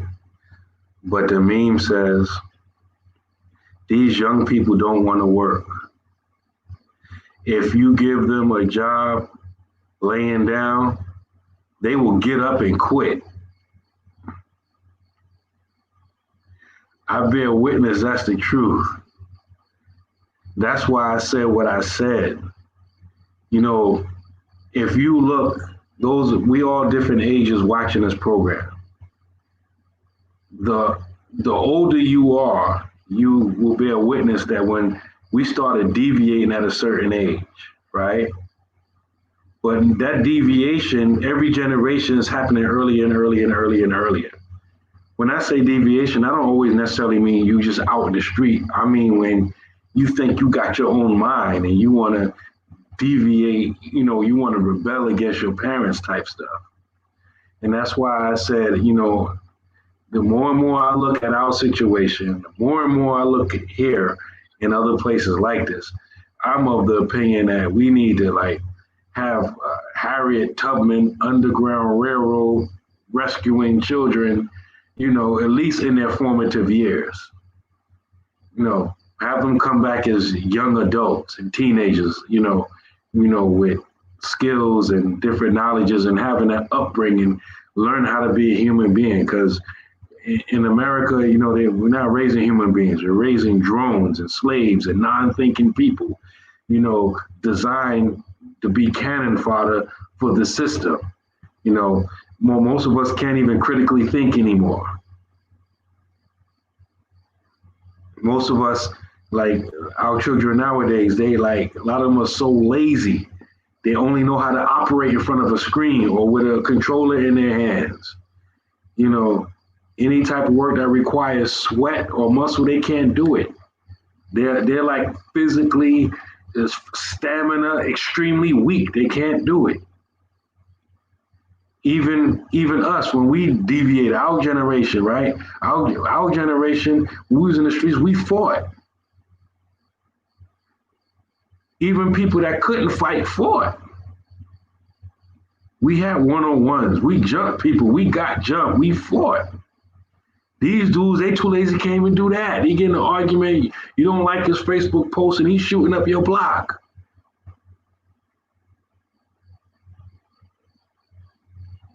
SubhanAllah. He threw shade on your little corny rap video that you put up on Instagram, and he pulling up on you, busting off shots because you threw shade on his Instagram video and had people laughing at him. He trying to be a rapper, so now he's shooting you. Right?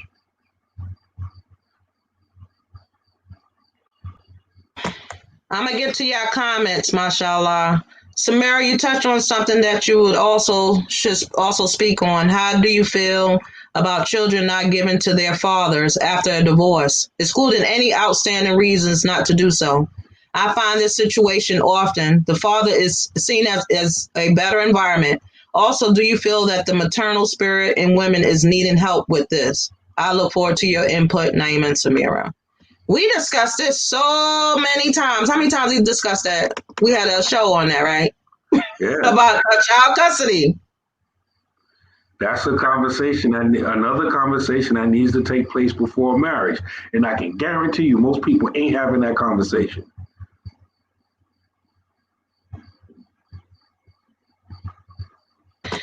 We're living in a time that we think our opinion means something. When it comes to the book and the sunnah, we think our opinion weighs heavier than what Allah and his messenger legislated. That's our problem. And so we work off our nafs. We work off our lower, selves, trying to make a point. And it's only hurting us. And we being deluded that we're doing something good. I'm protecting my child. You're hurting your child. That's what you're doing. You're hurting your child. Remember the story of Musa. She had to give up her child to save him. And look how Allah raised his rank. Not only did he take over, he had help. Allah sent him help. We be forgetting that Allah got our back. He sends us help. He sends us relief. It's not, we can't do it by ourselves. Yeah. Why we keep praying? And sisters, we hurt ourselves. We hurt our children badly because we're hurt. We're scorned. We rather our children be scorned and hurt because of what we feel about that father. And that is not right. That is not fair. And you will be punished for that. You Yeah. will be punished for that. You know what happens a lot of times? What happens a lot of times is they ignore what Allah and His Messenger sallallahu alaihi wasallam say about the hadana, the child custody, and they think they doing something slick, and then that child gets older and older and older. As soon as they get to them teenage years, and that back talk start happening, and the child start raising up on you, I'm gonna send you to your father. Oh, now you want to send to the father.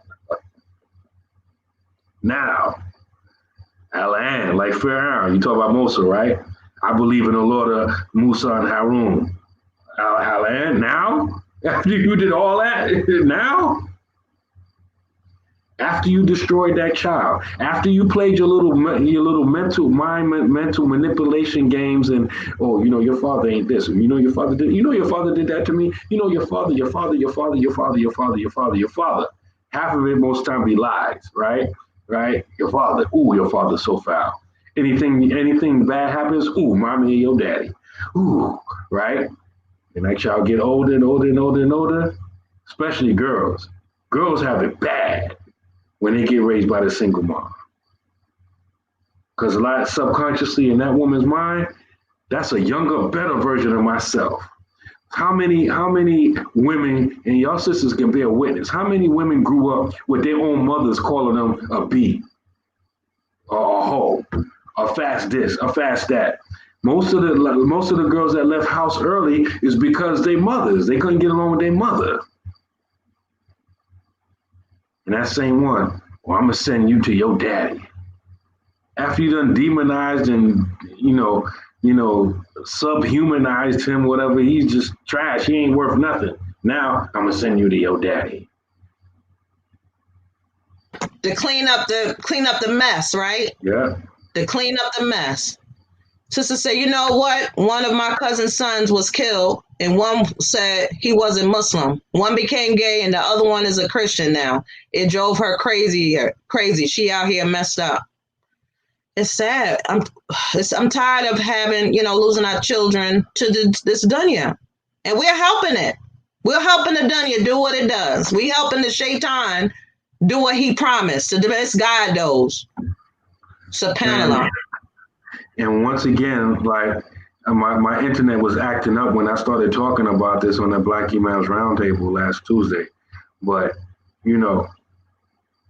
for the most part, we know what we got to do in America get our situation right. But we're the bottom of the totem pole. We are the oppressed class. It takes a united, organized, concerted effort to do stuff. And you only got a few of us, and we're all scattered that's on the same page. For the bulk, most of us are surrounded with people that are lethargic and, unmotivated, uninspired, and they just there, right? So you can't do anything with a whole bunch of people like that. Meanwhile, all of us got children and they're getting older. You can't wait on people to get their mind right. By the time they get their mind right, you done lost your child. You got to take drastic action now. And I know a lot of you are sitting there watching like, yeah, I agree with you. And your child is a baby right now. But what you going to do about it? Are you going to wait till you start seeing signs already? Or are you going to take heed to the advice? I got children in their 20s and on down. So, and I got 30 years of it living Muslim, being Muslim, seeing other people and their children. And the odds don't look good. The odds do not look good. I know there's exceptions to every rule, and I can think of, okay, yeah, this family over here, they had children and they come up in the same type of environment, but they all grew up Muslim. Okay, yeah, I know that family exists, for you not Orleans, right? But how many people can you name like that? What the ratio look like? What's the percentage? So a lot of times we have to take drastic measures to protect our children. It's not something you can do at the last minute. Okay, yes, we're working to build our communities and working to build infrastructure that protect, our, as Imam Lukman says, to engender this, generational continuity in our families, right? But it takes more than that one family. And it even takes more than a community. It takes a society. And we surrounded by a society that's not static, it's getting worse. It's getting worse. Society's getting worse, worse and worse. It's not getting better and it's not staying the same. It's getting worse and worse and worse. So we have to do what we need to do to protect our families. Allah's not going to question you about my family. Allah's going to question me about my family and you about yours. Ku anfusakum wa ahlikum. Save yourselves and your family. We have to make plans and take actions now.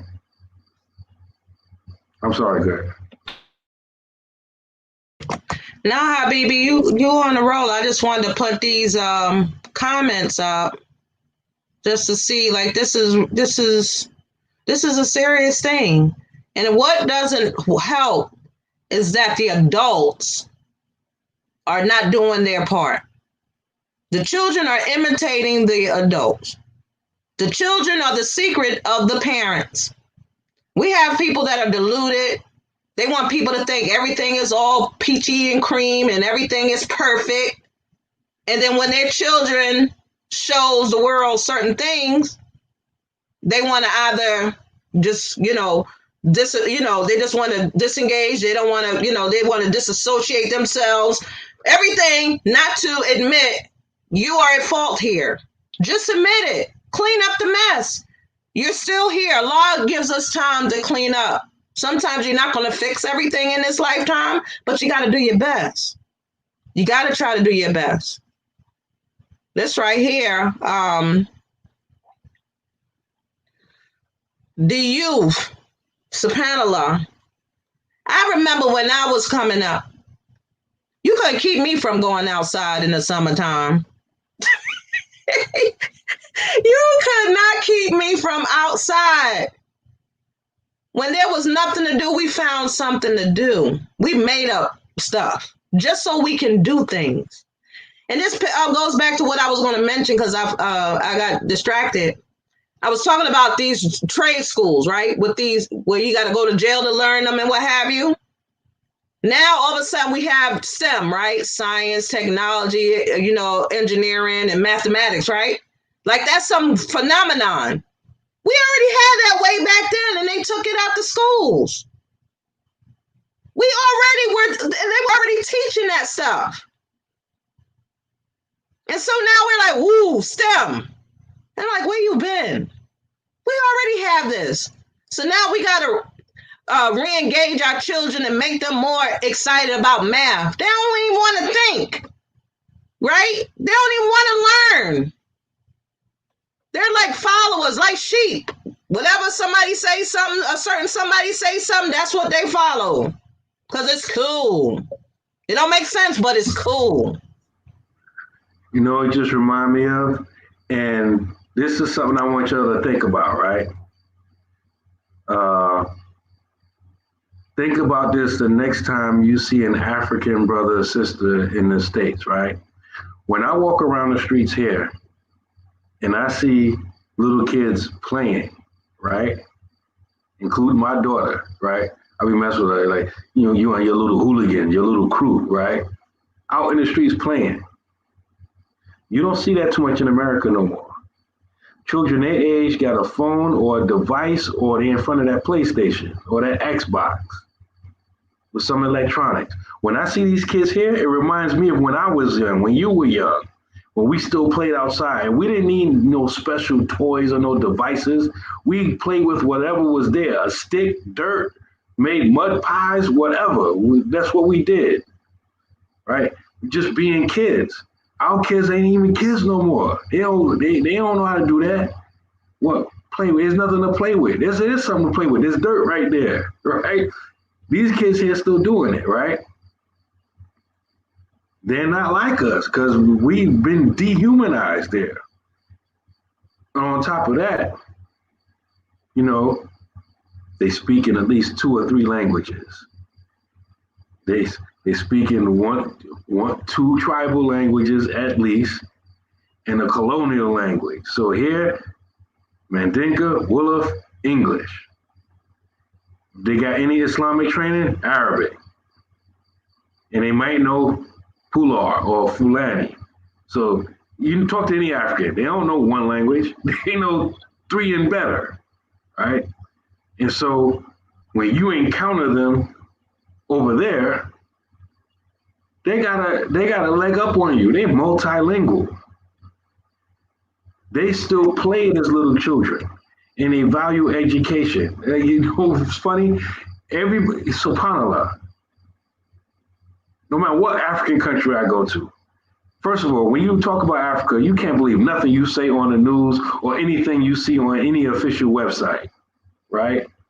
Oh, the women are not being educated. Man, I don't care what country, Sudan, Senegal, here, all you see is girls going to school. Different type of school. Sometimes they go to state school. Sometimes they go to, a regular, English school. Sometimes they go to Islamic school. Sometimes they go to Quran schools, but they going to school, boys and girls. Even the poor children going to school. And most of the schools here, you got to pay for it. It ain't like you got a big public school system here.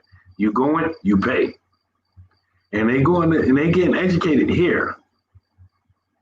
And so when you look at them when they growing up over there and wonder why there's difference, that's part of the difference.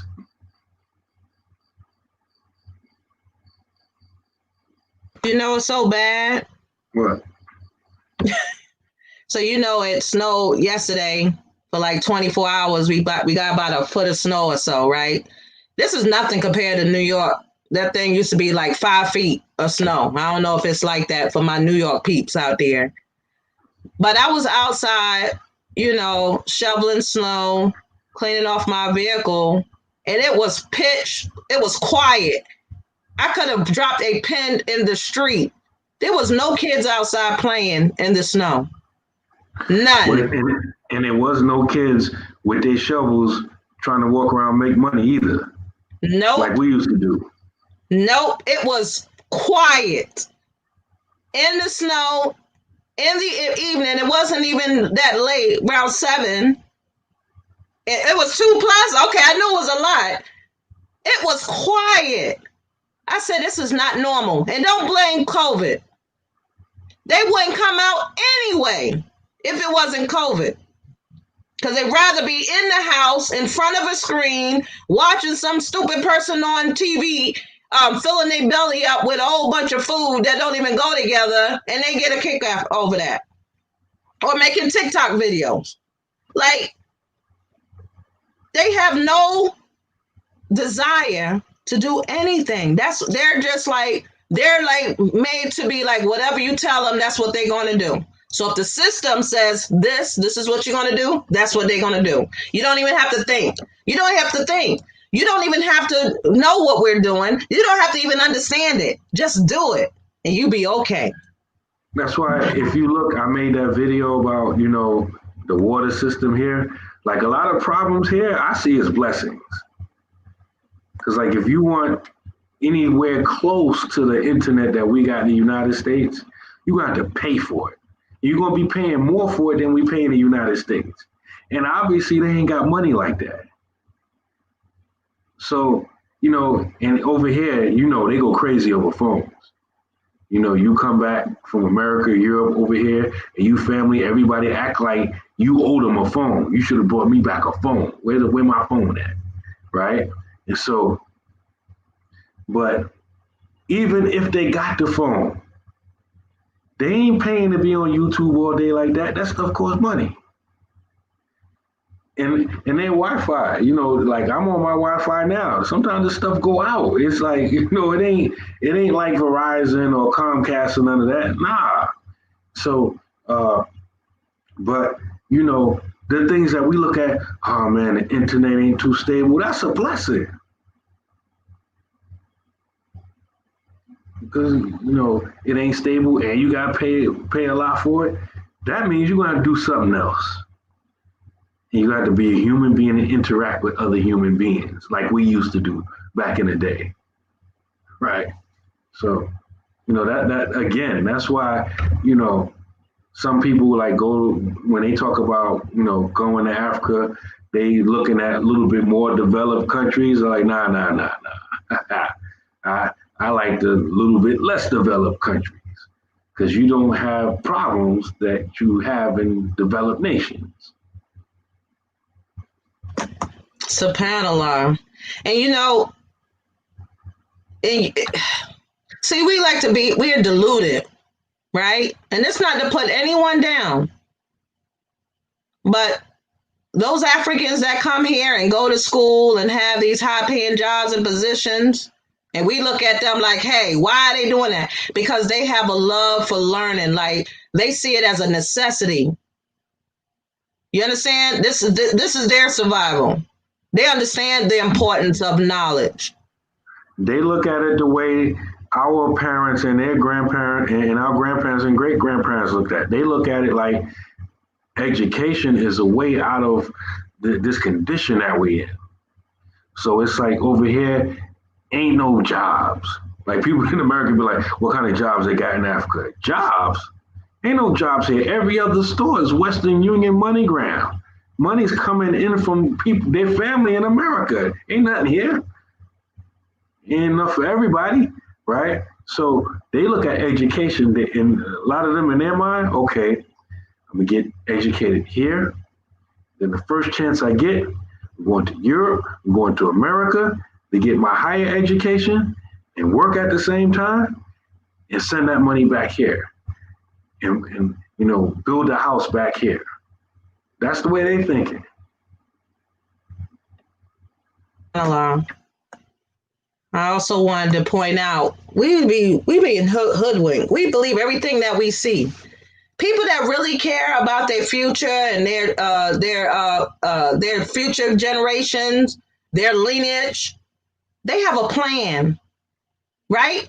They might not necessarily tell you, but they are like, I'm not going to allow my children to be exposed or having to, be dealing with certain things. I'm going to make sure that they have the proper care, protection, education, rearing to the best of my ability. Even if I have to do X, Y, Z, I might have to send them somewhere, live with a family that has the structure while I'm making sure that they're protected. Maybe you've got to, make a living to send over to where your child is so that they can have a good life. Sometimes you got to sacrifice yourself. You put yourself in a situation to have children.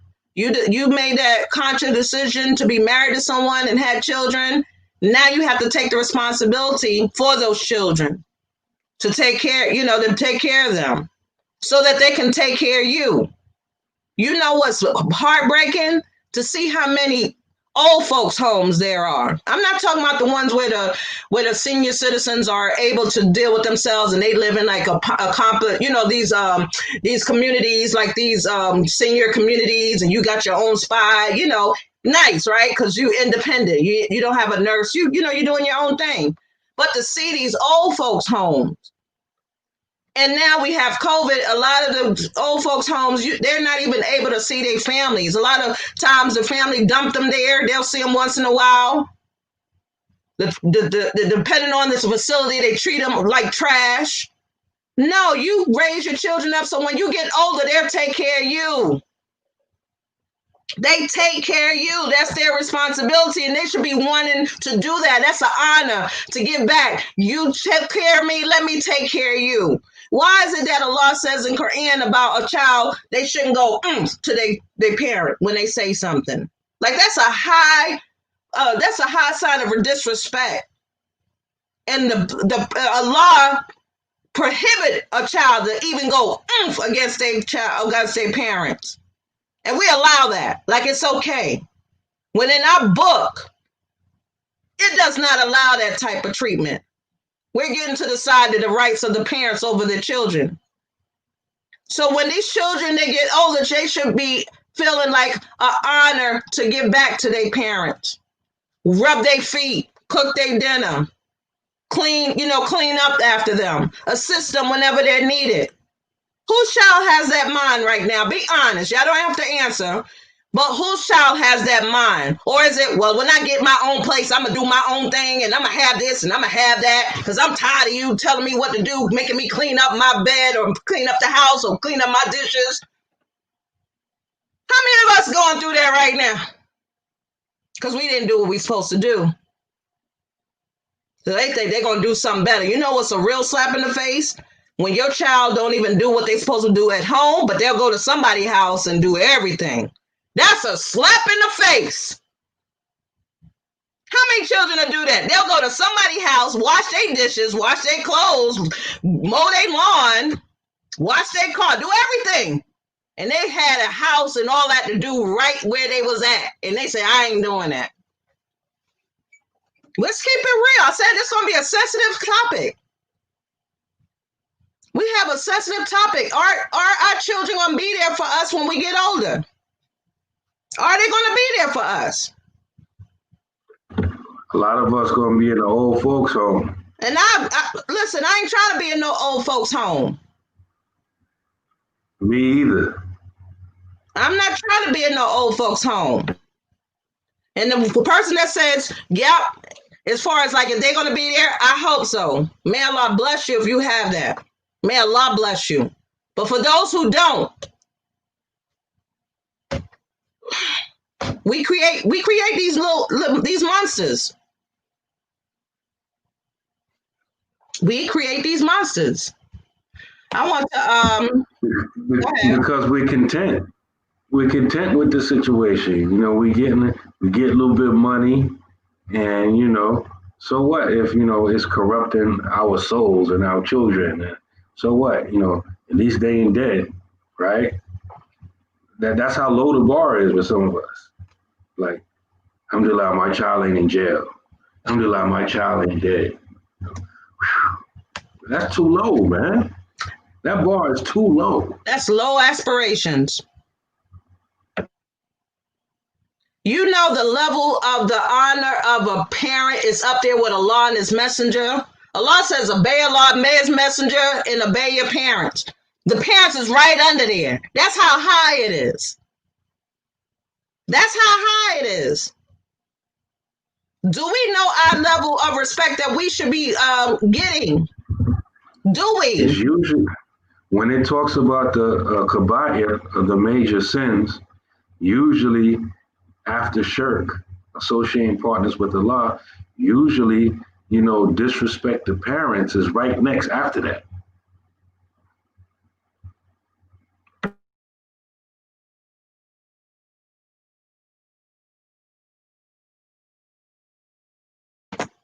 I would never put my mom in an old folks home. My mom takes care of her. My grandfather, he is in his mid-80s. May Allah bless her. That's beautiful. That's beautiful. Sister Nisa not on here. She's probably at work. She take cares of her father. He's up there too. That's an honorable position. I wish I would be able to take care of my parents. My parents are no longer here.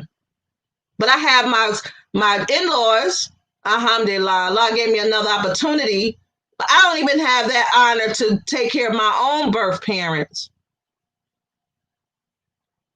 We have to seriously rethink this thing because we are going to destroy ourselves and the generations afterwards with our selfishness, with our, being gullible, being just unaware, just flowing with the wind. We got to be better than that. SubhanAllah. Yeah, we got this phenomena, right, where most of us, our people, Black people, embrace Islam, and it usually doesn't go to the next generation. Usually, they're born Muslim, and as a young person, they're Muslim and they're practicing Islam, but they usually don't go past them. A lot of times they stop practicing, and that's it. Like 1.5 generations. Of course, there's exceptions. For my New Orleans, right? Of course, there's exceptions, but that's been the norm in this society since we've been embracing Islam since post-slavery. It's understandable during slavery because Islam was outlawed, right? Like even in my family, right? My father's first cousin, she took Shahada. I don't know, she's my cousin, but I don't know what type of cousin. That stuff always confused me. She's my cousin, but she's my father's first cousin. She took Shahada, right? She had a daughter. She was raised up Muslim. She's not Muslim now. She got daughters. They were born while she was practicing Islam. I don't know if they're practicing Islam right now, right? This is in my own family. So in that line in my family, my father's first cousin, she passed now, rahimahullah. May Allah have mercy on her, right? Alhamdulillah, we did her janazah. But her daughter, that was Muslim, is not Muslim anymore. And she's raising children. I know when they were born, they were Muslim. I don't know if they identify as being Muslim now, but it looks like that line stopped. With my line, I took Shahada. Alhamdulillah. I have children. They're Muslim. I got one grandchild. She's Muslim. Like that generational continuity. Most of our families across the board, at some point it stops. And us keep doing the same thing is not going to produce different results.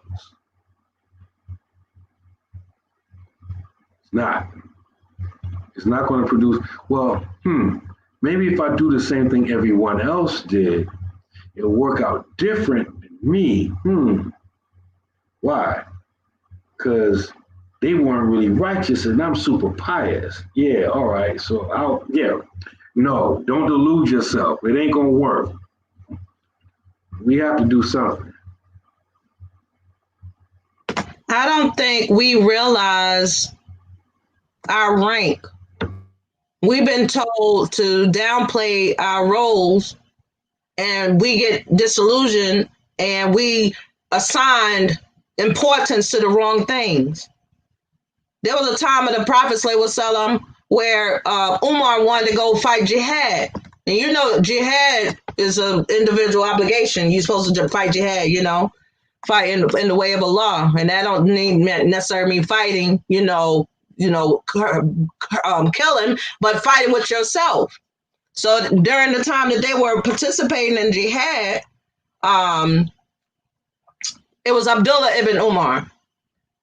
He wanted to fight.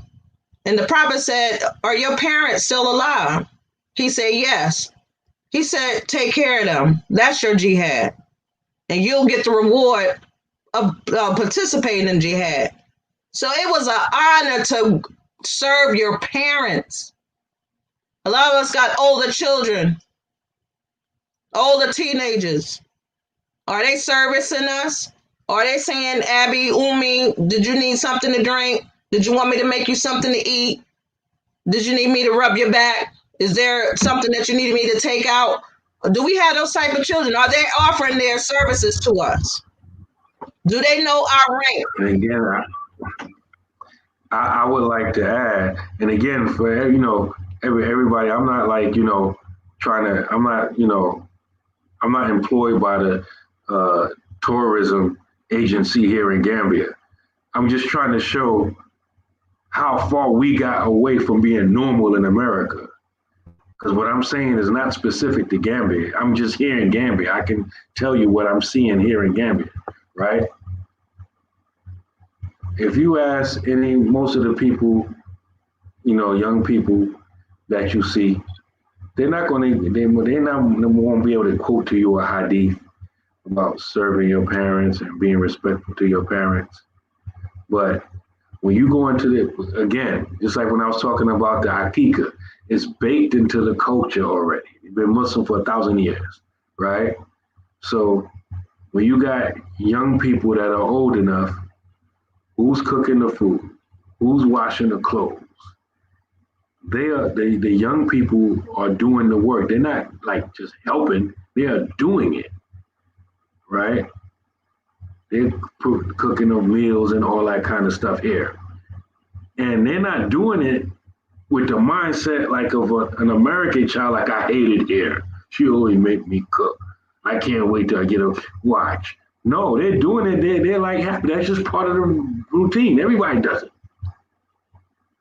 So serving the parents, it's baked into the culture. It's already here. You know, they won't be able to say, well, it says in Sahih Muslim that, I'm supposed to, so that's why I'm doing it. No, it's just part of the culture. That's why, again, I keep saying, we're going to have to do some drastic measures if we really care about the Islam in our children and changing it. We got to change the tide. So we're going to kind of wrap up because it's always 2 hours. We don't normally be on here this long, but I do want to end on this. Stop making excuses. We live up in a messed up world. You have parents that do abuse their positions. We're not talking about those parents, okay? Because there's always somebody saying, well, my mom did such and such, or my dad did such. We're not talking about those parents, okay? You have parents like those. May Allah save you from those type of parents. And may Allah give you better parents or someone better guardians that have your welfare at hand, that they lean towards that. So don't bring in these anomalies because they do occur where there are people in positions or in a parental position and they abuse that. We understand that. We're not talking about those situations. But you as an adult or you as a child, and I'm talking about a child that's, of age, you have a responsibility. You be the change that you want to see for somebody else. That's how you help. Not make the excuse that, well, when I was growing up, my household, my rearing was bad. Everybody's rearing wasn't good. I went through stuff myself. But that doesn't stop me from wanting to be better for my children. When I grew up in my household, I witnessed a lot of alcoholism. And I promise that my children will not witness that cussing and carrying on and being violent, being drunk and all that stuff. I vowed not to be like that to my kids. So don't make the excuse or stop making excuses why you don't want to do what's best for them. You have to give up your children to save them from themselves and save them from you because of your pride. You may feel attacked. I'm their parent. If I don't do it all, then that means I'm a bad parent. No, that means you're an excellent parent because you recognize that you don't have all that is needed to raise them. And you recognize that you need assistance. That makes you an excellent parent. But we got things that we got layers to peel off because we are deluded, a lot of us. We think, I just need dunya. No, you need both. You need a spiritual and you need a dunya. Don't have the dunya in your heart. Have it in your hand. Have it ready to spend, fi sabilillah. That's how you should do it. You got to have balance. We don't even know how to balance things. It's either one way or the other. But I hope, inshallah, that this episode has been a benefit for you. It definitely has been a benefit to me. Make me reflect, my responsibilities and my roles as a parent, and I pray that Allah, give us tawfiq, may He facilitate for us to be able to do what we need to do and make us not afraid. Because this society make you afraid. If you do this, if you do that, then you're gonna get in trouble. You're afraid of the non-Muslims, but you're not afraid of Allah and what He can do when you leave here. SubhanAllah, we have to think of ways that will help our situation. Okay, so like I said, this is not an exhaustive topic or all the answers, but just something to think about. Just something to think about. And the more we are serious and want to do something, then you're going to put your energy, your money, your time where your mouth is. There's a lot of talk, but where's the action? This is not an entertainment. This is not a show to be entertaining. This is to enlighten, to inspire, to motivate, to raise ourselves, raise our ranks from the lowly ranks, being animals. Animals just what? Just want to have sex and eat, right? And sleep, right? Three things. You have sex, eat, and sleep, right? We got to raise above that. It's more than that. Life is more than that. Do you have anything to say before we close out, Habibi? Nah, alhamdulillah, it was a pleasure being on here with you. Alhamdulillah. Alhamdulillah. It was also a pleasure interacting with our family on here. Alhamdulillah. Definitely, definitely. And so I hope that we continue to have these conversations. And adults, we got to grow up. It's the same. Our children have their childhood's been taken away from them. Their innocence. They're made to be raised. They be raised fast. Like they got to grow up fast and do adult things, and that's not fair to them. And then you have adults that didn't really have a childhood, and they still trying to make up for their childhood and be children while raising children. That's not going to work. That's not going to work. You try to still be a child, but raising children, and you feel like you're not getting your part being handled. Your time is over, unfortunately. Now it's time to focus on those kids and their future, because that's your future if you care about it. But if nothing else, I want to thank everyone for your input. I appreciate you. Alhamdulillah. Please keep us in your du'as. Please keep Imam Amin in your prayers. May Allah heal him. May Allah, make him recover fully, mashallah. May Allah bless, you all and all that you do. Please don't start supporting, the communities. I have here on the bottom of the screen. I hope someone take advantage of that. Our community, we are supported by your donations, and we appreciate every dime, and we just want to let you know that you are not forgotten, or you're not considered or anything. We appreciate you. We may not say it to you individually, but we appreciate you, and Allah is going to reward you immensely for your unselfishness, for your generosity. We are here. This is a community right here. This is our little, online community, even though it's off online. But for right now, this is a community right here. And so please consider us a brother and sister. Mashallah.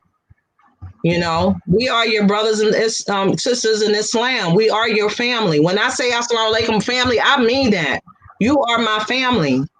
And I expect the same treatment and consideration. And may Allah allow us to leave this world on La ilaha illallah Muhammad Rasulullah. We don't know when our time is going to be. But in the meantime, get the stepping, get the working. Do what you can. But I'll end it off of there. We're not gonna go another hour, inshallah. But mashallah, we thank Allah. We ask Allah for His mercy and forgiveness. Whatever we said that was wrong, that's from ourselves and unintentional. And may Allah have mercy on those things that are beneficial. And may we put our, put our money and our time and our energy where our mouth is. Like we're trying to do things. So just like the Imam, made, a reference to you sending your children out there, make plans to send your children out there and yourself if you're ready to build. We ain't talking about something permanent. Get your passport. Start with your passport. Get that passport. Okay? So I'm going to close out. You have anything to say before we close out, Habibi? All right. سبحانك اللهم وبحمدك أشهد أن لا إله أنت أستغفرك وأتوب إليك ولا عسر إن الإنسان لفي خسر إلا الذين آمنوا وعملوا الصالحات وتواصوا بالصبر. Please say Al-Fatiha for Brother Jafar. MashaAllah.